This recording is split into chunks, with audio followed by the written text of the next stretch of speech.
Hello and welcome to Just Hoops. In today's video, we're going to continue to preview the 2022-2023 NBA season with the reigning Eastern Conference champs, Boston Celtics.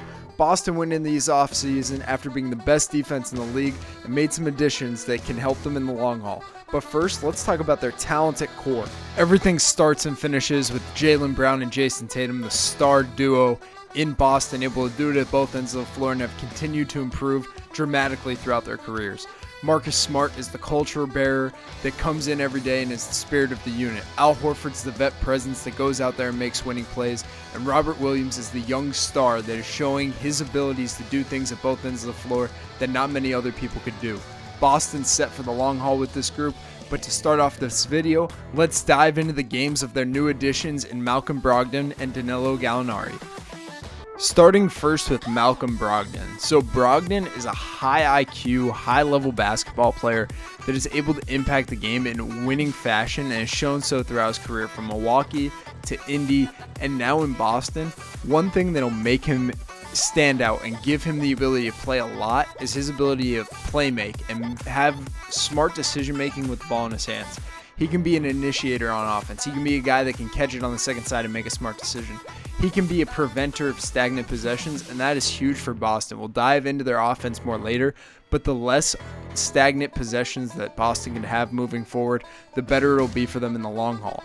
But the other thing that Brogdon can do is space the floor for them. He had a down year last year, but he's shown throughout his career that he is more than capable at knocking it down from deep. And he'll get high-quality opportunities around Jason Tatum, around Jaylen Brown. These guys are studs with the ball in their hands, and they open up the floor for these shooters and spacers that knock down good quality shots. So Brogdon will be able to ease up the offense with his ability to play make and also space the floor effectively. Now going to Gallinari, his primary responsibility in Boston will be to space the floor. They lacked at times their ability to knock shots from deep, and this is one thing Gallinari does. Throughout his career, he knocks down shots. He's a big-time shooter. He has the ability to space the floor from all over. Last year in Atlanta, he got a ton of shots above the break, which could be crucial in terms of offensive spacing, forcing bigs to be high. But Gallinari is just special when it comes to spacing the floor, and he did a very good job in Atlanta around a guy like Trae Young. But the other thing that can make him extremely successful in Boston is they create shots for himself in post-up and isolation situations. He can catch the ball at the elbows. He can catch the ball on the block, in the middle of the floor, and just turn around, face up, play in space, and make plays happen. This will ease the offense, give them more options besides Jaylen Brown and Jason Tatum, and also help the bench unit out in giving them a high-level scoring option and threat.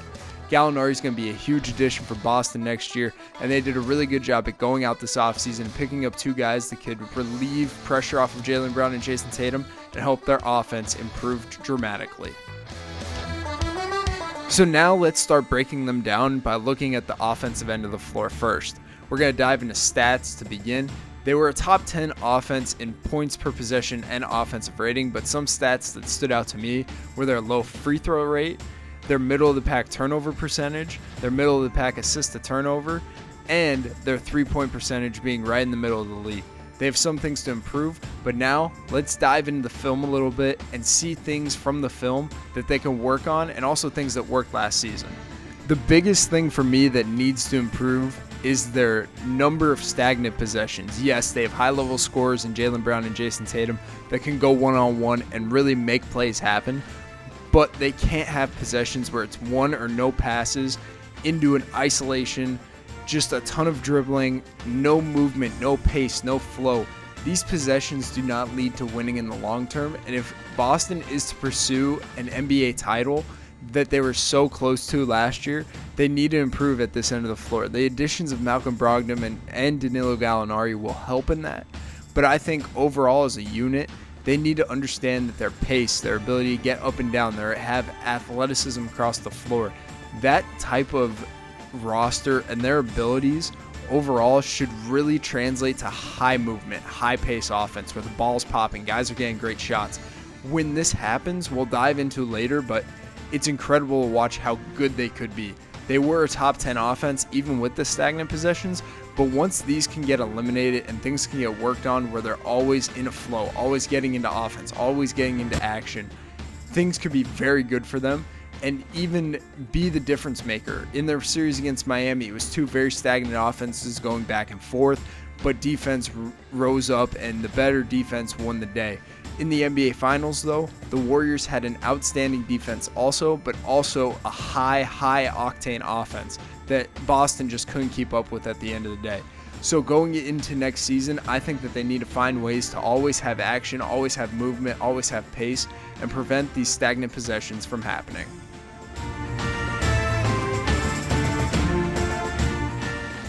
Now, the first thing that I think is high level and really good about their offense last year was their 5-out looks.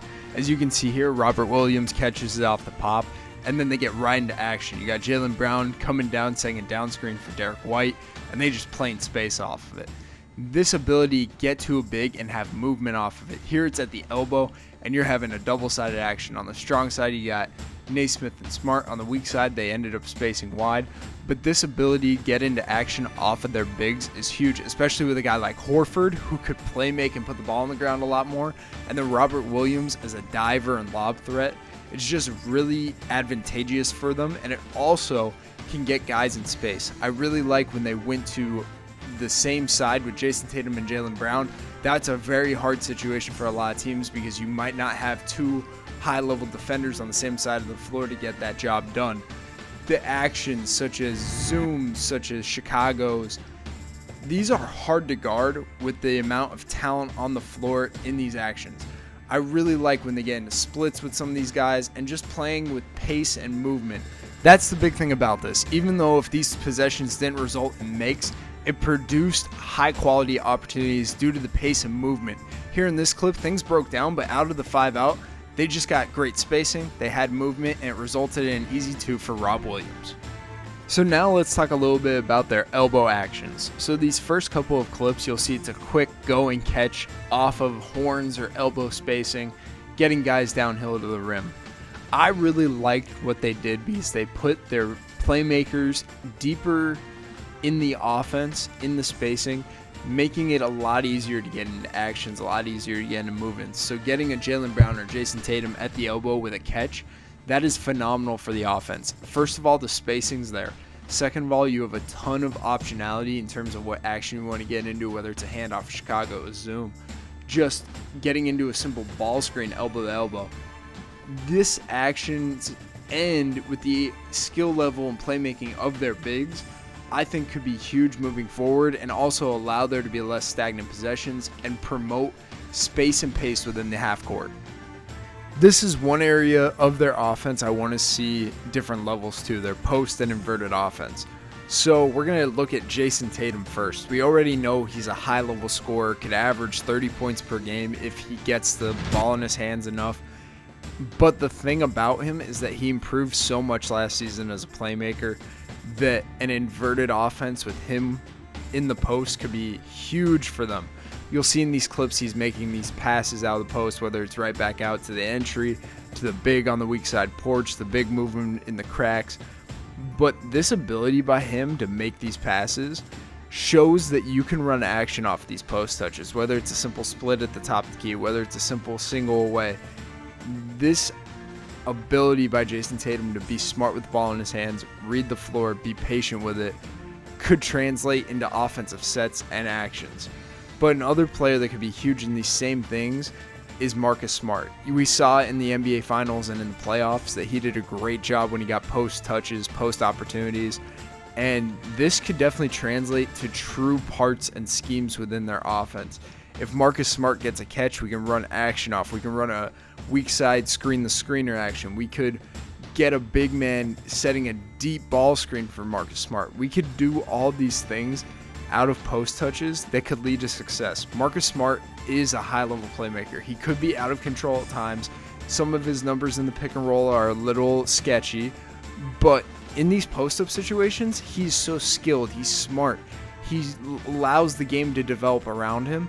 And I really do believe that if Boston could add some type of inverted post offense outside of just spacing the floor, having the big on the porch, and playing with that space, I think action could be huge and definitely promote less stagnant possessions and create high-level scoring opportunities across the board. And now let's talk about their pick and roll attack. In these first few clips, we're going to just talk about their spacing and what they showed last year, regardless of the ball handler and or screener. But this clip here against Washington, you'll see their basic spacing. They have a single man on the short man side, 2-man wide, and they just play out of the slot, play out the side of the floor. Usually when it was high or in that middle third was when they had this spacing. You'll see it here also. It's a higher ball screen, and they go to that same single short, 2 wide ball screen. This spacing is high quality. It allowed great driving opportunities and also forced defenses to plug and have to rotate, which is good. In this clip here against Toronto, we'll see their other style of spacing, which was their 3 wide, empty side pick and roll. This typically happened when the ball screen was set at the 45 or below. Deeper ball screens, they liked having that 3 wide space. It allowed driving opportunities in both directions. It was really good for a lot of their guys like Jason Tatum, Jaylen Brown, Marcus Smart, Derek White to get downhill with the space to create and just play off the big diving or popping. These spacings were good for them, but in this next part, we're going to see how they can grow and tweak in terms of their pick and roll attack. So Boston ranked 15th in the league and 8th in the playoffs in their pick and roll attack. And first thing that I think they could improve is their variety of screener. I think that they have so many guys like a Marcus Smart, like a Derek White, that could be great in the short roll and really cause confusion at the point, that I think you need to use that more and find ways to exploit defenses like that more. I like how they can put Rob Williams on the porch, Al Horford in the corner, use their bigs and take the help out of the paint. Another thing I really like is making Jason Tatum and Jaylen Brown the screeners. These guys are high-level scorers, and it's really, really tough to leave them in these situations. You're going to end up with a lot of open opportunities for Marcus Smart to get downhill, for Derek White, for Malcolm Brogdon now to get driving angles, attack the paint, and make plays deep downhill. Allow there to be more spacing, more movement, and force rotations. The difference in screeners, they're capitalizing on their high-level skill, on their versatility. And it could really be tough for any defense to match up, find ways to guard, and really do a high-level job. The Celtics have such a deep roster in terms of talent that they need to be able to use that talent in different spots, in different situations, to just wreak havoc on the league. It's going to be very tough to guard Jason Tatum as a screener, to guard Marcus Smart as a screener. Another thing is that I want to see them utilize the short roll and pop more to get into action with these smaller inverted screens or just skilled screeners. And lastly, they need more random or even set action that's just constant movement. In these last couple of clips, you'll see that they utilized some flow action, some span action, some hammer on the weak side of a slot ball screen. These actions were really good for them, especially in the playoffs, just throwing variety out there, their opponents. But I think they need to get more consistent 3 people in a screening action, get into a pistol more. The more talent you can put at the point of attack, the harder it'll be to guard, and they can be one of the best pick and roll attack teams in the league. Now, it's time to talk about the Celtics defense that wreaked havoc on the NBA for the majority of last season. As you can see with these stats, they were one of the first or second best teams in almost every category that I can find. They were absolutely incredible at this end of the floor and did an awesome job, and I think that they will continue to do a great job under Coach Ime Udoka. But now let's dive into the film a little bit and see what made them so special as a defensive unit. Let's start by talking about their shell defense, the base, the core, their principles and philosophy instilled on this group by Coach Ime Udoka, and they just did an awesome job at 1 through 5 at understanding their role, understanding their job, and going out there and just being phenomenal at their individual task and also communicating to be a great team at this end of the floor. So this clip here against Memphis, you'll see once the ball gets kicked out, things get settled down a little bit, we'll see their shell. They load the lane, don't bring help too early, they try to stay home, and they put enough pressure on the ball based on the defender. They're not going to overpressure the ball if you can't pressure. Pressure to the extent at which you could. Here's another great example. Trae Young has the ball. Everybody's staying home. The big is, yes, rotate it. They scram the big. We'll dive into that more later. But overall, in terms of gaps, they stay home. They will only stab if you come in their area. They play one-on-one straight up. The help will come when necessary. and they just do an awesome job at starting off at the point, apply pressure, make things happen there. They're a very switchy defense. You'll see in a lot of these clips, they're willing to switch 1 through 5 off the ball. On the ball, they're a little bit more picky, 1 through 4, 1 through 3, depending on the lineup, sometimes 1 through 5. But in general, you'll see that they just apply pressure. They load the gaps in terms of the lane line is their cue. They keep everybody there, and they don't help unless it's absolutely necessary. They do an awesome job 1v1 at just containing their ball, guarding their yard. Everybody else stays home and commits to the defensive glass afterwards. Here we got Robert Williams switched out onto the point, and you can see that Horford stayed home. Rob Will did a great job one-on-one, and that's the type of things that makes them special. They know when to help and how much to help. These last 2 clips are going to be 2 of the better defensive possessions that I saw throughout studying the Celtics. So you'll see that they're willing to switch 1 through 4, 1 through 5, depending on who's on the floor. They peel switch on the initial drive. Everybody stays home. They're allowed to close out, guard their yard 1v1. Everybody stays home. They do a great job individually until the last second. They need help, and they make a play. Here against Washington, it's going to be the same type of thing. They switch the initial ball screen action. On that dive, they decide to switch it to a more proper matchup for the situation. Everybody's staying home. They're denying the gaps. They're being pretty active at the point. Everybody is doing their job individually, communicating, and it results in a very tough shot for Washington. So now let's talk about rotations of this defense and how they like operating when somebody does get beat and they have to help. So the big's the primary helper. They do a really good job at making sure that Robert Williams, Al Horford, Daniel Tice last year were always in position to help. Even if their matchup is not necessarily the low man, they'll either scram him off to be the low, like you'll see here against Minnesota. Robert Williams will get scrammed off and be the primary help, and they'll zone up behind him. But they just did a really good job at making sure Big was the helper, and then behind him, they did a good job at filling behind, and then they zoned up behind the fill. Just a basic defense in terms of how they rotated, but I think the thing that made them special was how they zoned up, scrammed on the backside, and really made sure that there was always a Big as the primary help man in these situations, able to cause havoc, block shots, and wreak havoc at the rim. But now to wrap up the defensive breakdown, we're going to talk about their ball screen coverage. We already touched upon their switchiness. In this clip here, you'll see them switch the initial ball screen. They scram off to keep Al Horford low, as we talked about in the rotations, but the initial ball screen was a switch. In this clip here, though, we're going to start talking about their different coverages. They like the over and drop. They did a really good job at getting up into the ball at the point, apply pressure in terms of that. And the Big was really good at playing that gray area, understanding how to not allow the roll to get an easy lob or the pop to get an easy shot. They were able to play in between the ball, try to slow down the ball, allow the ball defender to get back in front, and also make a play on their guy.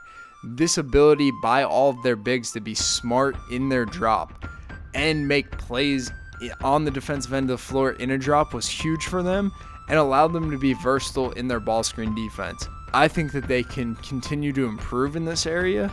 Even though they were already very good here, I think that with a Robert Williams healthy more than he was last year, that'll give them more variety in terms of being able to switch 1 through 5 potentially, apply more pressure in blitz situations, apply more pressure directionally and icing on the sides. But I think that they did a great job last year, and I think that the sky's the limit for them in terms of their versatility of coverages, the different things that they could do out there.